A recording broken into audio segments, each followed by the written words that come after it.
Sud Radio Midi, Jean-Marie Baudry.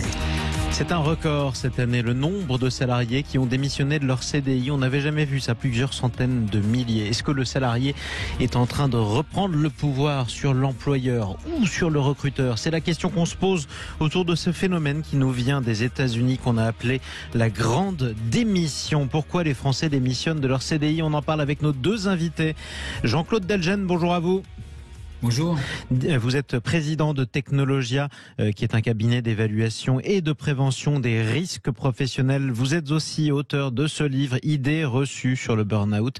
C'est publié aux éditions Cavalier Bleu. Emmanuel Lafont est également avec nous. Bonjour à vous. Bonjour à toutes, bonjour à tous. Vous êtes fondateur du groupe Sparte qui accompagne notamment les entreprises dans le recrutement, pas seulement, mais dans le recrutement. En d'autres termes, c'est vous qui vous arrachez les cheveux en ce moment parce que vos clients vous appellent en disant j'en ai encore 10 qui ont démissionné. Comment ça se fait? Pourquoi ils partent? Ah, très bonne question. En fait, alors il me reste des cheveux, vous voyez. Donc finalement, nous, nos clients, ça va, ils tiennent le coup. Il n'y a pas 36 solutions. Il faut changer un petit peu son fusil d'épaule et son approche des candidats et de ses collaborateurs. C'est ce qu'on explique en fait à tous nos clients qu'on accompagne aujourd'hui. C'est qu'un collaborateur, c'est d'abord et avant tout un porteur de projet. La crise sanitaire que l'on a traversée il y a 2 ans, pendant 2 ans, a modifié profondément certaines attentes des collaborateurs. Ouais. Et puis, et le marché repart, parce que l'air de rien, les entreprises ont quand même pris 2 ans de retard sur leur développement. Les besoins ont aussi évolué, les besoins de recrutement ont changé, et d'un autre côté, l'attente en fait des collaborateurs a aussi changé. Et donc, du coup, il faut approcher différemment les candidats et différemment les gens qui constituent nos équipes aujourd'hui. Alors, on va parler justement des attentes des différents salariés, des collaborateurs. Qu'est-ce qu'on recherche dans son travail? On va aussi en parler avec Jean-Claude Delgen. Mais avant ça, un point économique. Emmanuel Lafont, vous dites finalement les entreprises repartent, rattrapent le retard accumulé pendant la pandémie. J'ai envie de me dire que si on démissionne plus facilement de son CDI, c'est qu'on se dit qu'on trouvera plus facilement du travail ailleurs. Donc, on n'est pas en crise en ce moment.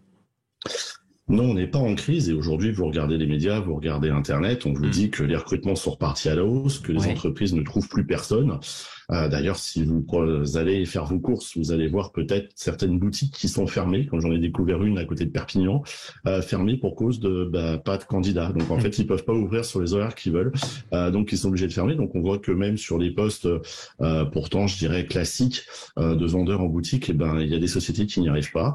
Et donc après, de plus en plus, plus on va monter sur des profils de plus en plus durs à trouver, plus effectivement la demande par rapport à l'offre s'inverse et là du coup effectivement ça devient compliqué de recruter la bonne personne, d'autant qu'il faut pas oublier que le coût du travail est quand même assez élevé et que du coup on ne peut pas se permettre de se tromper. Donc c'est vrai que c'est un vrai challenge aujourd'hui de recruter la bonne personne et donc surtout de pouvoir l'attirer et la garder parce que c'est un investissement à long terme. Sauf que la loi de l'économie voudrait que si il y a moins de salariés qui offrent leur force de travail que d'employeurs qui sont prêts à les recruter, normalement le salaire devrait augmenter, le prix devrait monter, le prix du travail justement. Donc ça, on va en reparler aussi.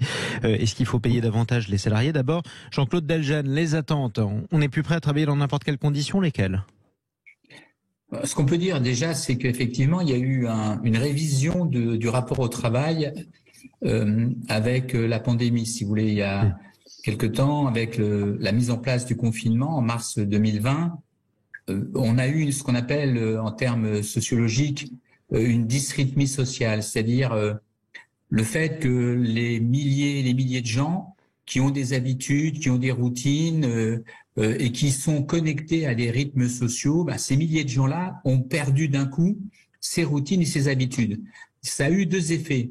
Le premier effet, ça a permis à un grand nombre de personnes de réviser en fait leur rapport au travail, de se dire peut-être que je pourrais faire autre chose, peut-être que je pourrais travailler différemment, peut-être que je pourrais travailler à la campagne. Vous voyez, il y a eu donc beaucoup de gens qui ont vu renaître ou remonter des aspirations qui étaient un peu enfouies. Et deuxième aspect aussi, il y a eu pas mal d'angoisse de gens qui étaient donc bordés dans leurs habitudes et qui ont en fait développé une certaine anxiété. On a vu une remontée des dépressions. En fait, ce qu'il faut comprendre aujourd'hui, et ça a été dit, c'est qu'avec l'expansion économique, le retour d'un chômage moins pressant en fait, puisque depuis maintenant 30 ans, on vivait avec un chômage de masse. ce chômage de masse conditionnait les gens. Les salariés devaient en fait arbitrer entre la liberté de choisir un travail et puis souvent la sécurité alimentaire, c'est-à-dire avoir un job subi. Ouais. La vraie question, c'est pourquoi on a des jobs subis, pourquoi on a un boulot qui est subi. Alors très souvent, c'est pour des raisons alimentaires, ça peut être par peur du changement, par appréhension du chômage, ça peut être par routine, par habitude. Or aujourd'hui, tous ces phénomènes sont en train de se dissoudre en fait. Le chômage n'exerce plus de pression, donc les gens se disent pourquoi ne pas voir ailleurs. Très souvent aussi, ça a été dit aussi, les salariés, on vient les chercher avec des recruteurs, en fait, des gens qui appellent, qui viennent chercher des compétences en entreprise, ce qui fait que on a une noria aujourd'hui de sortie et d'entrée. Les gens qui sortent, très souvent, ont autre chose déjà. Hein, donc c'est quand même très intéressant. Alors, ce qui veut dire quoi? Ce qui veut dire que ça a été dit aussi par votre invité, c'est que pour pouvoir garantir Emmanuel Lafont. Pour pouvoir garantir en fait un investissement, parce que recruter c'est un investissement, et un mauvais recrutement, un recrutement qui va à l'échec, ça coûte au minimum 50 000 euros, faut le savoir en moyenne, donc entre 40 et 50 000 euros. Donc pour ne pas perdre 40 à 50 000 euros, il faut garantir de bonnes conditions de travail aux salariés. Les bonnes conditions de travail, c'est celles qui ont des exigences professionnelles qui sont à peu près en adéquation avec les compétences, avec un bon collectif, de bonnes ambiances, une bonne considération. Il faut revoir les conditions de travail, sinon les gens quittent. Les jeunes aujourd'hui ne sont pas prêts du tout. Quand il y a trop de tension, ou alors qu'on est trop stressé, ou alors que les horaires sont trop compliqués, ou alors qu'on n'est pas assez payé, ou alors qu'on peut pas assez évoluer dans l'entreprise. Bref, ça c'est des raisons qui font qu'on a tendance à partir. Nous dites-vous, Jean-Claude Delgen, vous confirmez, Emmanuel Lafont, fondateur du groupe Sparte? Merci beaucoup. Oui, tout à fait. En fait, nous, on utilise maintenant des index juste pour mesurer, pour prendre entre guillemets la température de l'adhésion des équipes. On dit qu'il faut qu'ils adhèrent à 4 facteurs qui sont l'adhésion aux valeurs, au projet, aux produits et à l'équipe. C'est des choses qu'on regarde simplement pour s'assurer que les collaborateurs vont avoir envie de rester dans l'entreprise. Ensuite, on va avoir une vraie problématique, un vrai challenge au niveau du leadership, c'est d'avoir vraiment une entreprise qui emmène ses salariés vers un projet commun. C'est-à-dire que aujourd'hui, les salariés ont vraiment travaillé, enfin les collaborateurs ont vraiment travaillé sur eux-mêmes, sur leurs attentes, comme vous disiez, c'est très important de souligner leurs attentes vis-à-vis de l'entreprise, vis-à-vis aussi de leur vie professionnelle, qu'est-ce qu'ils en attendent. Et ce sont des porteurs de projets, je le répète. Et il faut effectivement, et d'un côté, avoir une aisance ou un confort, je dirais, d'utilisation du travail vis-à-vis du temps de trajet, la possibilité de faire du télétravail, mais également la possibilité de se reconnaître ou d'adhérer aux valeurs de l'entreprise et en même temps avoir un projet passionnant qui permet de construire son CV ou qui permet, passons l'expression, d'avoir le sentiment de s'investir par passion et non plus par nécessité. Alors, on a eu beaucoup d'anecdotes, notamment ces dernières semaines. Jean-Claude Delgen, d'employeurs, qui disaient que ils étaient en pleine pénurie de main-d'œuvre, des hôteliers qui étaient obligés de fermer certaines chambres, notamment dans le sud, malgré la situation magnifique et la saison estivale, parce qu'ils n'avaient pas assez par exemple, de femmes de chambre. Moi, j'ai lu aussi des anecdotes qui m'ont un petit peu choqué. Par exemple, tel restaurateur anonyme dans tel média qui disait: je fais très attention à la manière dont je parle à mes serveurs, parce que si jamais il y en a un qui prend la mouche et qui s'en va, je sais pas comment je vais faire. Est-ce que aussi on travaillait dans de mauvaises conditions avant dans certaines entreprises? Est-ce que certains salariés étaient tout simplement aussi maltraités parce que certains patrons se disaient que de toute façon un de perdu, 10 de retrouvé avant? Jean-Claude Delgen. Oui, en fait, oui, vous avez tout à fait raison. On a une situation où perdurent des habitudes qui nous viennent de la période où quelque part, quand un salarié, en fait, l'a ramené un peu, excusez-moi l'expression, on lui disait, attends, si t'es pas content, tu dégages, il y en a 3 millions qui attendent dehors. Donc, cette période-là, elle est terminée. Faut bien comprendre, elle est vraiment terminée. Alors, elle est terminée aussi, on l'a pas dit, mais il faut peut-être le dire maintenant, parce qu'il y a de nouvelles aspirations qui apparaissent, en particulier chez les jeunes, mais aussi pour les adultes. Par exemple, toute la question de l'environnement, de la préservation de la planète, des activités en fait positives pour la planète. Eh bien aujourd'hui, il y a des nouvelles. Nous, on a fait une grosse étude il n'y a pas très longtemps en Technologia avec France Inter et puis le groupe EBRA qui est un groupe de presse. On a montré effectivement qu'il y avait une tolérance zéro par rapport à des pratiques de greenwashing, c'est-à-dire les entreprises qui font semblant de faire du bien pour la planète. Il n'y a aucune tolérance de la part des salariés aujourd'hui. Donc sur certaines entreprises, mais après, est-ce que ça concerne tous les secteurs? Par exemple, imaginons que je travaille. Ça concerne pas tous les secteurs, mais c'est en additionnant l'ensemble des éléments que l'on voit la mutation en cours qui s'impose aux employeurs. Les employeurs aujourd'hui doivent à la fois améliorer les conditions de travail, améliorer les conditions de recrutement aujourd'hui. Quand vous voyez par exemple, on nous dit difficultés d'embauche, oui, mais une embauche sur 3 est très mal renseignée. On n'a même pas le salaire parfois dans les informations qui sont données. On n'a pratiquement pas de réalité concrète opérationnelle sur le poste à pourvoir. Donc ce qui fait qu'effectivement, on ne peut pas recruter dans ces conditions-là. Ça, c'est le deuxième cas. Et puis le troisième cas, il faut effectivement, on s'était dit avec Emmanuel, il faut bâtir un projet, c'est-à-dire que la personne, elle arrive, elle n'est pas un pion parmi d'autres, il faut la considérer en tant que personne, en tant qu'être agissant, pouvant apporter sa créativité dans la mesure du possible. Alors, il faut bien comprendre aussi une chose, c'est que les démissions que l'on a constatées et qui sont constatées aussi à l'étranger, se font beaucoup dans le secteur de manufacturier. C'est-à-dire là où il y a les emplois les plus pénibles. Quand vous êtes ouvrier à la chaîne chez un équipementier automobile, par exemple, c'est très compliqué. C'est un travail subi, c'est un travail difficile. Et donc, ces métiers-là sont effectivement en déshérence aujourd'hui. On n'arrive plus à attirer les jeunes. Vous voyez ? Alors, donc il faut voir que aujourd'hui encore, on a une représentation du travail qui est déformée, puisque en fait, globalement, 67% des Français ont ce qu'on appelle un travail atypique, c'est-à-dire qu'ils travaillent soit tard le soir, soit le week-end, soit la nuit. On a on a 15% des salariés qui travaillent de nuit. Donc, vous voyez, donc, toutes ces questions-là, il faut les intégrer parce que on ne peut pas comprendre l'aspiration au travail si on ne comprend pas la réalité du travail. D'ailleurs, on pourrait avoir une pensée pour tous ceux qui travaillent pour Sud Radio en ce moment. Benjamin Glaise, Marie-Line Hérault pour le Grand Matin été, qui travaillent de nuit. Concrètement, ils sont là dès 4 heures du matin, faut le savoir. Laurence Garcia, qu'on retrouvera demain dans le Grand Matin Week-end, pareil, qui arrivera à 4 heures ou à 5 heures. Ces gens-là ne dorment pas. C'est atypique et ils sont courageux. Restez avec nous, les amis. Jean-Claude Delgen, Emmanuel Lafont. On se retrouve dans un instant. Les salariés sont-ils en train de reprendre le pouvoir? On parle de la grande démission. Tiens, vous songez à démissionner, vous avez un CDI, mais vous en fichez, vous voulez changer de vie. Vous pouvez aussi témoigner sur nos réseaux sociaux Sud Radio ou alors au 0826 300 300. Laissez-nous vos messages. À tout de suite. Sud Radio Midi, Jean-Marie Bordry. On est ensemble jusqu'à 13h30 sur Sud Radio. N'oubliez pas, mes petits amis, que vous n'êtes que des salariés. L'espèce la plus vulnérable du monde capitaliste, des chômeurs en puissance. Réplique culte avec Bernard Blier qui l'incarnait magnifiquement lorsqu'il s'adressait à ses salariés. Eh bien, ce genre de choses ne se dit plus. Manifestement, les salariés sont en train de reprendre le pouvoir. C'est la grande démission.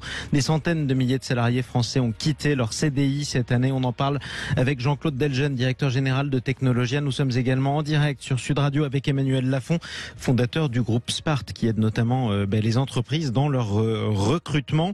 Le chômage qui est bas, plutôt bas en fait, et c'est ça qui change tout. Emmanuel Lafont. Oui, ça change tout et c'est aussi la compréhension qu'un salarié ou un collaborateur qui part, ça crée plus qu'un trou, ça crée un vide avec des désorganisations, avec des gros risques. Et tout à l'heure, Jean-Claude soulignait qu'un recrutement, c'est un risque à 40 ou 50 000 euros. Ouais. C'est grosso modo une année de salaire chargé qu'on jette en l'air et puis on attend de voir ce que ça donne. Et quand quelqu'un part, c'est de la compétence à retrouver, c'est aussi une force de travail à retrouver et ça prend beaucoup de temps et c'est un vrai investissement. Donc c'est toujours risqué. On parlait de ce chômage. Ouais. Le taux de chômage en France est resté stable au dernier trimestre à 7,3%. On est à un petit peu plus de 2 millions de chômeurs, 2 200 000. Vous le disiez, Jean-Claude Delgen, la période des 3 millions de chômeurs, c'est terminé. J'ai envie de dire, malgré tout, il en reste 2 200 000 qui sont sur le carreau ou alors qui ont aussi des emplois parfois subis, précaires, avec des horaires compliqués qui leur permettent pas de gagner leur vie. Si la situation est devenue favorable aux salariés, pourquoi en reste-t-il au moins 2 200 000 sur le carreau, Jean-Claude ? Bah écoutez, c'est pas des situations chimiquement pures. Bien sûr. Vous avez des gens qui sont avec un travail non choisi, ce qui n'est pas le cas des salariés, par exemple, de Sud Radio qui travaillent la nuit, qui ont un travail vocationnel. On a tous signé, oui, effectivement, on adore ça. C'est une passion, un sacerdoce, on aime ça. Voilà. Et en plus, on est nombreux. C'est très important. C'est très important. Donc, après, si vous voulez, quand vous êtes enferré dans un travail avec des crédits, avec des contraintes, des charges familiales, etc., vous avez l'esprit de responsabilité et c'est pas toujours simple d'évoluer. Vous voyez, par exemple, moi, j'ai fait l'ouverture du congrès là des départements de France en octobre et qui se tenait à Bourg-en-Bresse. Et les responsables de département se demandaient comment stabiliser tous ces gens. Il y avait à peu près 600 000 personnes qui avaient quitté la région parisienne pour aller en province, pour aller y compris donc dans cette région de l'Ain. Bon, eh bien, les gens en fait étaient partis. Ceci dit, au bout d'un certain temps, ils reviennent parce qu'ils sont aujourd'hui contraints. On est obligé d'être malgré tout. C'est compliqué de travailler à 100% loin de son job. Vous voyez, même si on peut bénéficier de télétravail. Donc, il y a des contraintes qui demeurent. Vous voyez. Alors, sur la question du salariat, le salariat n'a jamais été aussi important en France. Par exemple, vous avez des professions qui naturellement sont des professions libérales, comme par exemple le médecin ou comme par exemple l'architecte. Ces métiers-là, aujourd'hui, eh bien, quand vous discutez avec les jeunes qui rentrent dans ce métier, beaucoup préfèrent être salariés. Parce que c'est plus protecteur que d'être dans une profession libérale aléatoire où quand vous n'allez pas trouver des contrats, vous allez avoir des rémunérations difficiles, etc. Vous voyez. Donc, et vous avez des horaires quand vous êtes salarié. Ça, c'est aussi l'autre aspect qui est très important. Vous parliez des médecins, on en a parlé. La région Occitanie, avec sa présidente Carole Delga, on crée des postes de médecins salariés dans des déserts médicaux. D'autres médecins ont du mal. C'est vrai que ça change tout la différence d'ailleurs entre un salarié et un indépendant, c'est ça surtout, Emmanuel Lafont. Ah oui, un salarié, malheureusement. Alors attention, parce que il y a deux types de salariés. Il y a un contrat qu'on dit effectivement aux horaires fixes. On a d'autres où on fonctionne au forfait, où en fait on a juste un volume de travail à donner dans l'année. Absolument. Et après on peut s'adapter comme on veut. Et puis d'un autre côté, on a aussi une émergence de ce qu'on appelle des freelance, qui sont des gens notamment au niveau des jeunes générations, qui vont cumuler des contrats qui sont plus des contrats de travail mais des contrats commerciaux, c'est-à-dire qu'ils vont s'entendre avec telle ou telle société pour développer un logiciel ou pour intervenir de manière ponctuelle ou suivie mais sur une période relativement courte, c'est 6 mois, 1 an, et ensuite ils vont enchaîner, ils vont aller sur une autre structure avec toujours cette démarche d'échange et eux une vraie volonté d'appréhender, de toujours découvrir ou d'aller de l'avant sur leur métier pour se surspécialiser ou pour acquérir encore et toujours des nouvelles compétences pour construire un CV qui soit vendeur au niveau de leur recruteur. Et là, c'est vraiment de la prestation de service à part entière. Donc, d'un côté, on a des professionnels de la prestation et qui vont réaliser des fonctions de l'entreprise. D'un autre côté, c'est vrai qu'on a une population qui reste, je dirais, enchaînée auprès du boulot, du travail version outil de torture. Et d'un autre côté, entre les deux, on a des entreprises qui doivent vraiment intégrer une démarche de marketing salarial, c'est-à-dire que avant elle cherchait du client, aujourd'hui elle cherche du client et elle cherche aussi du collaborateur. Jean-Claude, on est bien d'accord là-dessus.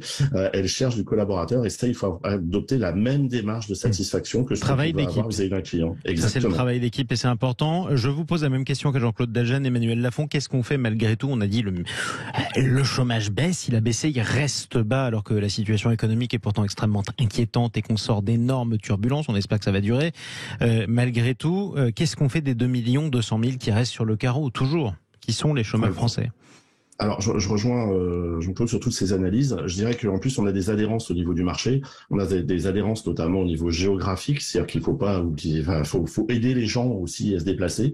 Il faut aider les entreprises à communiquer mieux sur leurs besoins de recrutement. Tiens, d'ailleurs, j'en lâche une petite là en ce moment. Je viens de signer un contrat ce matin. On recherche un ingénieur en géothermie et hydrogéologie. Vous voyez un petit peu.